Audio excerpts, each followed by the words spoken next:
अस्सलाम वालेकुम दोस्तों, कैसे हो? उम्मीद करता हूँ सब खैर से होंगे। तो आज हम जानते हैं माचू पिच्चू पुरानी चोटी के बारे में। तो वीडियो स्टार्ट करने से पहले आपसे एक छोटी सी गुजारिश है, अगर आप हमारे चैनल पर नए हैं तो हमारे चैनल को सब्सक्राइब करें और दबाएं बेल आइकन को, ताकि हम जो भी वीडियो अपलोड करें उसकी नोटिफिकेशन आप तक पहुँचती रहे।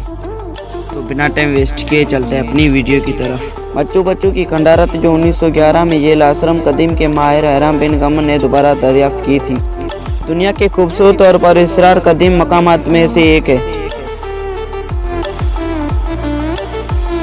अगरचा उनका के लोगों ने यकीनी तौर पर इंडियन पहाड़ की चोटी 9060 फुट बुलंदी का इस्तेमाल किया। 1402 के अवाइल से ही कई सैकड़ों पत्थर के ढांचे बनाए। पनीटेंटियो अफसानों से पता चलता है कि माचू पिच्चू, जिसका मतलब है कोयचा ज़बान में ओल्ड चोटी, एक मकदम की हैसियत से एक बहुत सी जगह है। उसका असल बीओ उनका ने साइट को एक छोटे से आंचे मुरबो मेल लेकिन गैर मुल्की शहर को तब्दील कर दिया।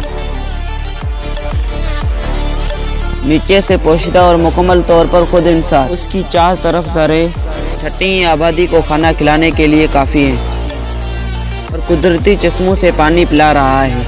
ऐसा लगता है कि उनका ने ख्याफिया रस्मी के शहर के तौर पर इस्तेमाल किया था।